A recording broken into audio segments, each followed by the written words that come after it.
Scènes à la maison de Drago Malfoy, nouvelles images des plateaux de tournage de Poudlard, portraits des directeurs de l'école mis davantage en avant. Et toutes les nouveautés concernant la série Harry Potter qui sont sorties récemment.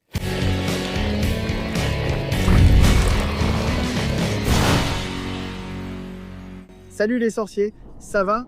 Je voulais commencer la vidéo en m'excusant pour mon absence ces derniers jours. Oui, ils ont été assez mouvementés. J'ai perdu Océros, mon petit chien est malheureusement décédé. J'ai aussi voyagé pour le travail avec l'excursion Orlando HP.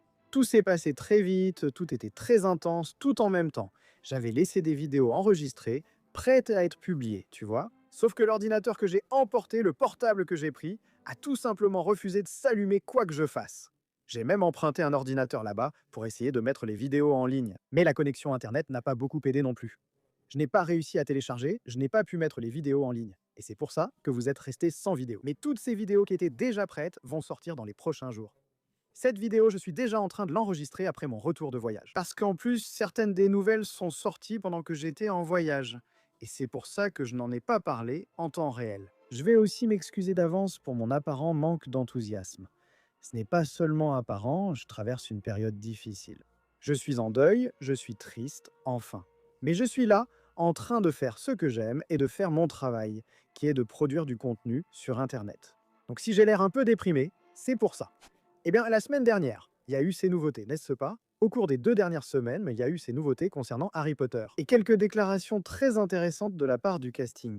Lox Pratt, par exemple, qui va interpréter Drago Malfoy. Il a donné une interview, il fait la promotion de son projet, de son dernier projet auquel il a participé, n'est-ce pas, qui est Lord of the Flies, le Seigneur des Mouches. Pendant l'interview, les journalistes ont bien sûr posé des questions sur la série Harry Potter. Et il a répondu ceci au magazine 1883. Je pense qu'avec cette adaptation, on peut voir beaucoup plus que dans les livres. Les livres suivent beaucoup le point de vue de Harry, ce qui est génial, et c'est ainsi que les films ont aussi fonctionné. Je pense que Francesca Garner et Mark Millod ont été très clairs à ce sujet dans les interviews. Il y a beaucoup plus de choses qu'on arrive à voir. On peut voir tous les professeurs dans leur petite salle. On peut voir Drago chez lui. Oui, je ne vais pas trop spoiler à ce sujet, mais il y a quelques scènes brillantes chez lui où on commence à avoir une idée de qui il est, parce que dans les films, Drago finit par être un peu bidimensionnel. C'est le petit méchant moqueur. Je sens qu'il y a beaucoup plus derrière, hein, il faut comprendre pourquoi. Et on peut en voir de petits aperçus dans les films, avec Lucius et tout ça. Et puis il a aussi un peu parlé du fait de jouer aux côtés de Johnny Flynn, qui va interpréter Lucius Malfoy. Le plateau dans son ensemble est absolument brillant. L'ambiance sur le plateau est incroyable. Johnny Flynn est merveilleux. C'est vraiment un type incroyable. Je pense qu'on fonctionne bien en duo à l'écran. Ou du moins, j'aime penser que oui. Mais c'est une personne adorable et il a beaucoup de présence. Des déclarations vraiment intéressantes ici. L'acteur a dit qu'il y aurait d'autres scènes avec Drago et Lucius, en plus de celles attendues dans le chemin de traverse, n'est-ce pas? Quelque chose comme ça, dans cette allée. Lucius n'apparaît réellement que dans le deuxième livre. Il est évoqué dans le premier sans être nommé. Drago y fait allusion. Mon père est dans la boutique d'à côté. Donc personnellement, je pensais que ça pourrait être quelque chose dans ce sens, mais apparemment, nous aurons plus, bien plus que ça. Des scènes de Drago à la maison. Mec, c'est vraiment intéressant. On va pouvoir voir un peu la relation entre Drago et son père. Je ne sais pas si Narcissa va déjà apparaître, ou si ces scènes vont montrer seulement eux deux. Je pense que probablement oui. Et on va mieux comprendre la construction du personnage, n'est-ce pas? Tout le contexte derrière, la raison pour laquelle il est arrogant, gâté, plein de préjugés, égocentrique, qu'il est le reflet de Lucius lui-même, n'est-ce pas? Donc c'est vraiment cool parce que ça approfondit le personnage. Parce que ça apporte plus, c'est... Salut mon amour! Tu manges une glace? C'est bien parce que ça approfondit davantage le personnage, tu vois. Ça approfondit son histoire, hein, ça lui donne plus de complexité. Drago est déjà un personnage assez complexe, tu vois. Surtout quand on le suit à partir de l'Ordre du Phénix, le prince de sang mêlé. Je pense que c'est un point très centré sur Drago. D'ailleurs, je pense que la série va pouvoir faire quelque chose de vraiment, vraiment bien avec ça. Bref, j'ai perdu le fil car Katharina est entrée, mais ça va être sympa. Ça donne de la profondeur, non? Ça explore davantage le personnage, bien plus que ce que les films peuvent explorer. D'ailleurs, bien plus que ce que le livre peut explorer. La série va avoir là une occasion en or d'explorer ces personnages, au-delà du livre lui-même. Il y a un texte sur Drago sur Pottermore qui a été écrit sur l'ancien site Harry Potter, tu vois, qui était l'ancien Pottermore, qui a été écrit par J.K. Rowling, qui dit que le fait que Drago ait essayé de se rapprocher de Harry lors de la première année était une instruction de son père. Il existait une théorie chez les anciens partisans de Voldemort disant qu'Harry pourrait devenir le nouveau seigneur des ténèbres, puisqu'il avait vaincu Voldemort bébé. Mais cela n'a aucun fondement. Lucius croyait simplement à une théorie sans fondement. Mais c'est cool, imagine si on voyait quelque chose dans ce contexte, dans la série, tu vois. Je trouve ça très intéressant, vraiment. C'est une possibilité incroyable, et j'ai hâte d'en voir plus sur plusieurs personnages. Parce que si on va avoir ça avec Drago, tu peux t'attendre à ce qu'on ait ça avec Hermione aussi, tu vois. Hermione chez elle, probablement visitée par un professeur puisqu'elle est Némoldue, recevant la lettre de Poudlard. Mais pour Weasley, peut-être. Ce sera incroyable, une occasion unique d'élargir la perspective au-delà de Harry, puisque le livre se concentre vraiment sur son point de vue, mais il y a des choses qui se passent pendant que Harry ne voit pas, pendant que nous ne voyons pas. Et la série peut montrer ça. On sait que Hermione reçoit la lettre de Poudlard. On sait qu'elle est visitée par quelqu'un parce que c'est comme ça que ça fonctionne. Mais on ne voit pas, on sait que Ron reçoit la lettre, mais on ne voit pas. Alors on va pouvoir voir ces choses dans la série. Et ça, pour moi, c'est vraiment enthousiasmant. En plus de l'idée aussi de voir les professeurs dans leur petite salle, comme Lox l'a dit, hein, les professeurs, ils habitent à Poudlard. Hein. Poudlard est un internat, donc les voir dans leur salle de classe ou dans leurs appartements, hein, où ils dorment, où ils vivent, c'est super intéressant. Et je pense qu'il y a aussi cette opportunité. Et il y a aussi une rumeur intéressante, toujours dans ce contexte, d'approfondir et de donner plus de contexte, d'explorer davantage certains personnages. Il y a eu une rumeur de l'insider Horcrux in the Pocket concernant les tableaux, les portraits de certains des directeurs de Poudlard, certains des anciens directeurs de Poudlard qui auraient plus de visibilité. Par exemple, Evrard et Dilys Darren sont deux anciens directeurs de Poudlard. Evrard fut le directeur le plus populaire et apprécié de l'école, à tel point que ses portraits figurent dans plusieurs institutions, dont le ministère de la Magie et l'hôpital Sainte-Mangouste. Dilys Darren a été directrice de Poudlard et aussi guérisseuse à Sainte-Mangouste. Donc elle a un portrait à la fois à Poudlard et à Sainte-Mangouste. Et Evrard et Dilys, ils apparaissent dans l'ordre du Phénix, précisément dans ce contexte où il fallait identifier si Arthur Weasley avait vraiment été attaqué, ce qui s'était passé. Ce sont eux qui transmettent les messages, vérifient tout ce qui se passe et confirment l'histoire que Harry avait racontée. Donc c'est intéressant de voir qu'ils vont déjà approfondir cela, car il y aura des dialogues de ces portraits dès la première saison avec Dumbledore. Mais ça, c'est une rumeur d'initié, et rien n'est confirmé. Mais c'est bien de comprendre que c'est une possibilité, c'est vraiment intéressant. Parce qu'il prépare déjà le terrain pour les saisons futures, tu vois. Je pense que la série a un énorme potentiel pour couvrir beaucoup de choses, au-delà de l'histoire. Par exemple, ils peuvent se concentrer sur l'histoire de Harry, qui est l'intrigue principale du livre. Mais ils peuvent aussi aborder d'autres aspects, faire avancer tout ça ensemble. C'est vraiment génial, mec. C'est une possibilité vraiment incroyable. Franchement, ça me rend vraiment très enthousiaste. Vraiment très enthousiaste. Je sais qu'aujourd'hui, je n'ai pas l'air si enthousiaste, mais bon. J'ai déjà expliqué pourquoi. Et c'est juste pour ça, mais ce n'est pas que je ne suis pas enthousiaste à propos de la série en elle-même. Et l'actrice qui va jouer Minerva McGonagall, Janet McTeer, d'ailleurs, je trouve ça marrant que leur nom de famille commence tous les deux par Mac, non? Et ça, je pense que c'est irlandais. Non, c'est écossais, et c'est pour représenter fils de. C'est comme McGonagall, fille de Gonagall. Oui, McTeer, fils de Tyr, tu vois. C'est juste un nom de famille, c'est ça.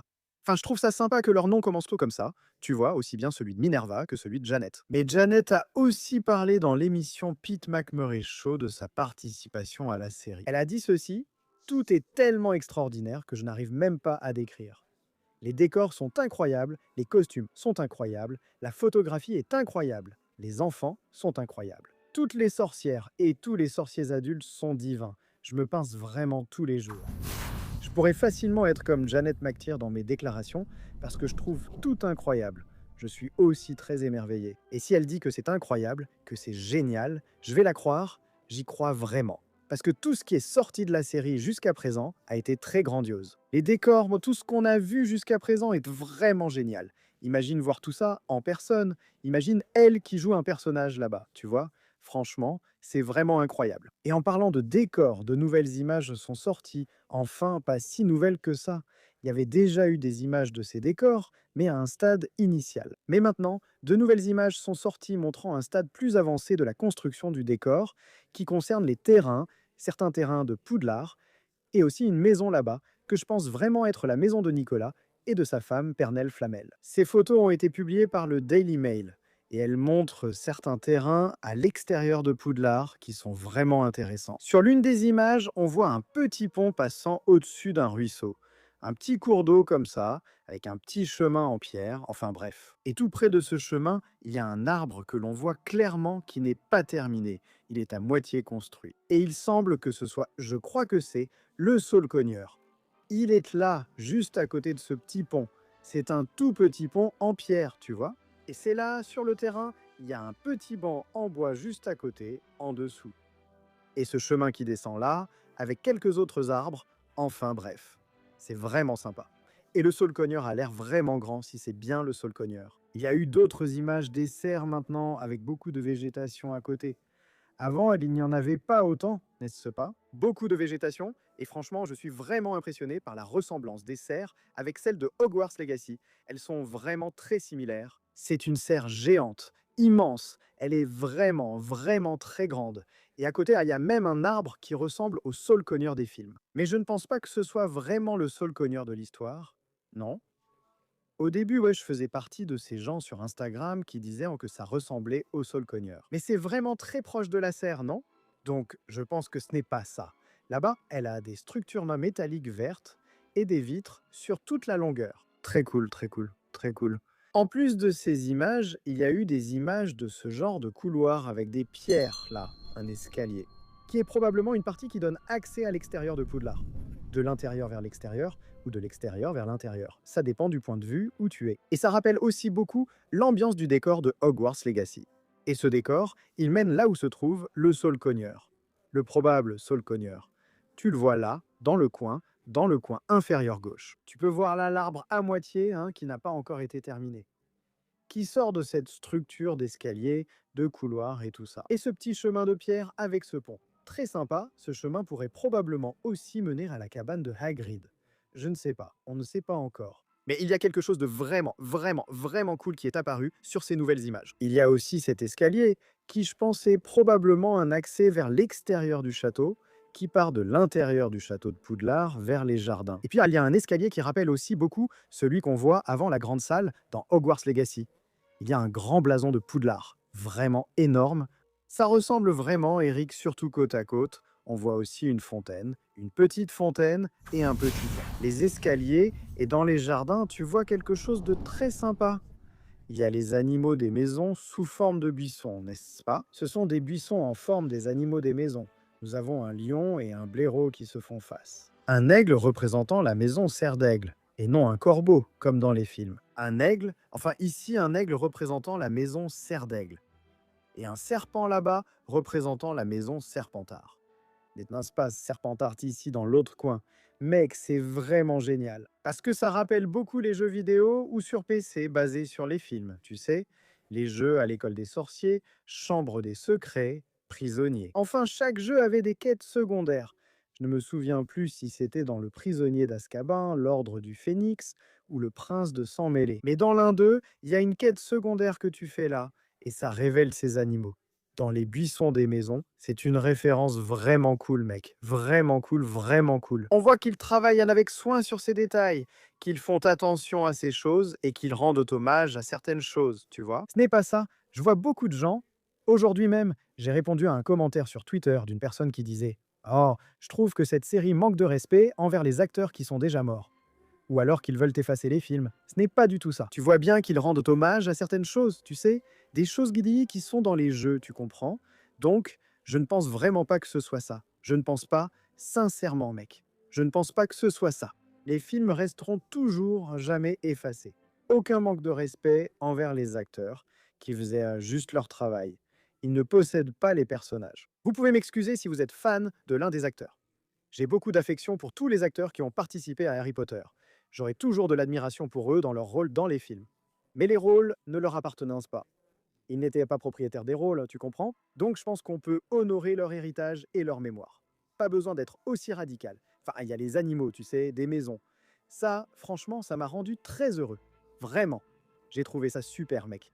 Et cette structure est magnifique, non? Elle est magnifique. Je crois que je vois vraiment ça ici comme la sortie devant le château de Poudlard, tu vois? Genre, c'est le jardin devant le château. Pour moi, c'est vraiment ça. Pour moi, c'est vraiment le jardin devant le château. Et ici, ils construisent seulement des parties, tu vois? Ils ne vont pas construire tout, pas le château entier derrière ici, rien de tout ça. C'est juste une partie ici, tu vois? C'est comme ça que les tournages fonctionnent. C'est vraiment cool. Vraiment, vraiment cool. Et ici, on a la maison, tu vois? Cette petite maison ici. C'est une petite maison avec des murs en pierre et tout ça. Et je pense que cette maison appartient aux Flamel. Parce que si tu regardes là, sur la partie droite de la maison des Flamel, la supposée maison des Flamel, il y a une petite clôture. Il y a un arbre là, il y a une petite clôture avec un petit portail. Une clôture un peu plus basse que le mur et un petit portail. Et ça rappelle vraiment le petit portail avec la clôture qui a été installée lors du tournage sur la plage. C'est là que Dumbledore passe à travers. Donc c'est pour ça que je crois qu'il s'agit du même endroit, tu vois. Ils ont emmené le petit portail pour filmer sur la plage. Et c'est la partie qu'il y a dans cette maison ici, regarde. En tout cas, ça y ressemble beaucoup. Donc je crois vraiment que c'est la résidence de Nicolas Flamel et de sa femme, Péronnelle. Ils vont apparaître, c'est confirmé, ils seront dans la première saison de Pierre Philosophale. C'est aussi quelque chose de sympa, une autre intrigue qui se développe, d'autres personnages qui gagnent en profondeur. Nicolas et sa femme ne sont cités que dans le livre, mais cette fois nous les verrons.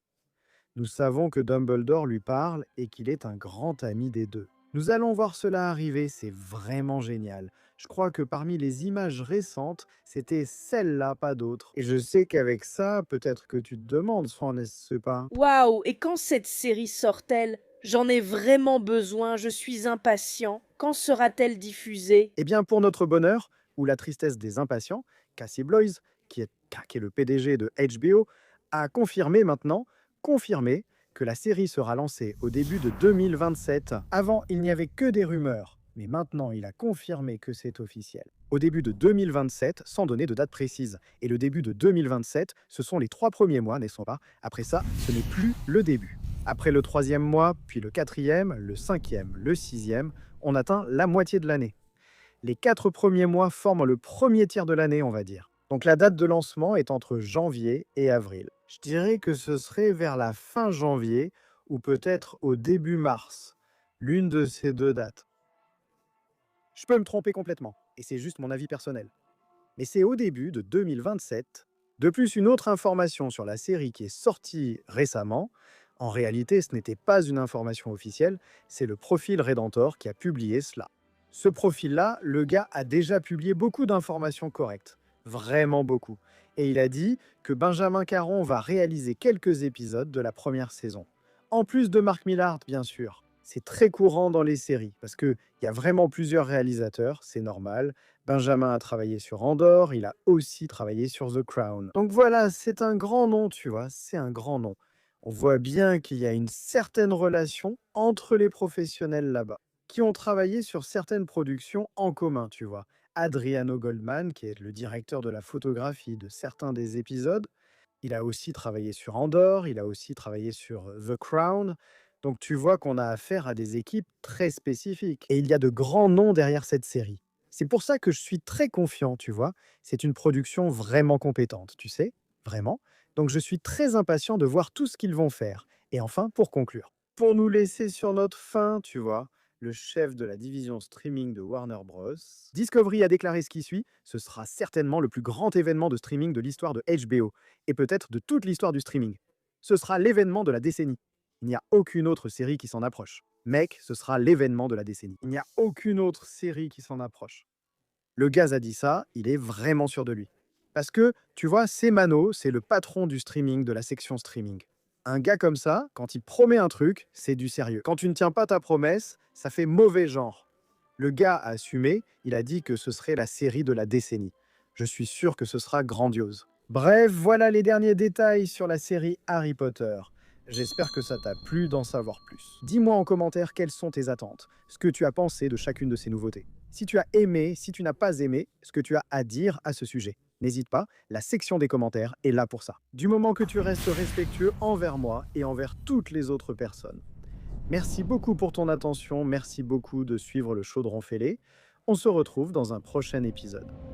D'ici là, mal fait au fate.